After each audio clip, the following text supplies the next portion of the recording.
station. Now adjust.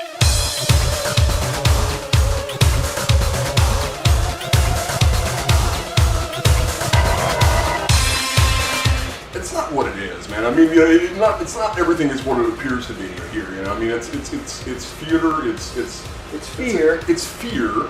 It's what we consider to be scary. Soundtrack that screams and stuff like that. People think it's real. But we have an A team, we call it. You know, about 75 people that we count on that are going to be here. Room captains. Every room has got a captain. We have quick doors that you can get in and around any room in the house. For instance, right here, boom, boom, into another area. If there's something happening all the way at the other end of the haunted house, you can get there pretty quickly, you know, even if you're on the other side. We designed the haunted house by the stuff that we like, horror movies we enjoyed watching. Texas Chainsaw Massacre, The Exorcist, Evil Dead. You know, the people in the old days would see what those in the churches. Their haunted house was Dracula, Frankenstein, the Mummy. You know, we watched them, of course, but that wasn't what we thought was scary to today's standards. You had a lights haunted as well. Everything in his house is satanic and haunted.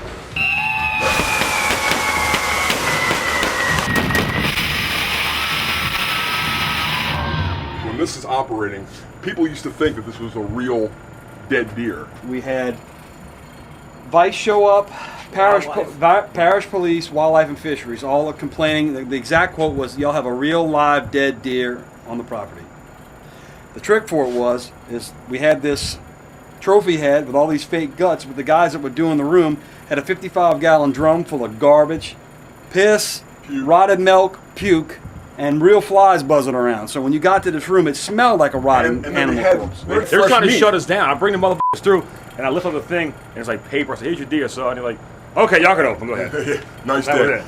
We fought the law and we won, actually, for once. The head of the whole parish police department here, his favorite charity is the Sunshine Kids. I believe they're based out of Houston, Texas. It's like a smaller version of Make-A-Wish. And they get to pick what they want to do at Halloween time or any time of the year, and they want to come to New Orleans and experience what New Orleans has to offer for Halloween. And they come here every year because there's a Halloween parade in the French Quarter they want to go to, they want to go to walking cemetery tours, and they want to come to House of Shock. This trailer is like where everybody crashes. We call it the tranny trailer. How many people will sleep in here? Any given night, you know, 6, 7, 10, 14, whatever. We've had cast members get married in the church, hooked up in the haunted house, got married, then got divorced. I never come in here. These two trailers here are makeup trailers.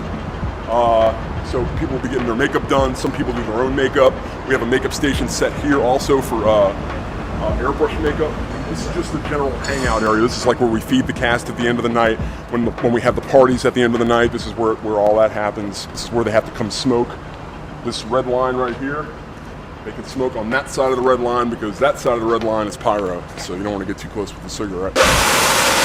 Over the years, celebrities we've had, Trent Reznor, 9 Inch Nails. Fall Out Boy's here. Fall Out Boy was here with 3 Days Grace. Jessica Simpson. Nickelback.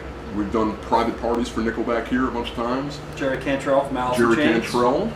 David West came this year from the Hornets. Saints Julius. Yep. Sensations all came as a group. Yeah.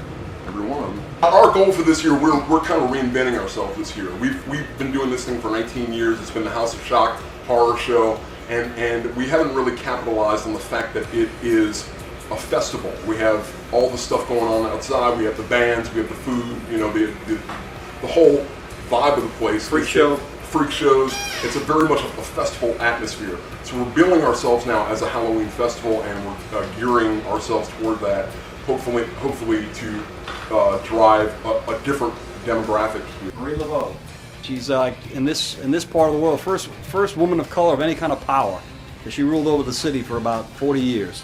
And I pray every night before we open that we just have a safe and fun-filled evening, that people get the meaning what this place is really about, and we don't have any injuries or accidents, and if we can make a buck, fantastic. If we can break even, thank you, Lord Jesus.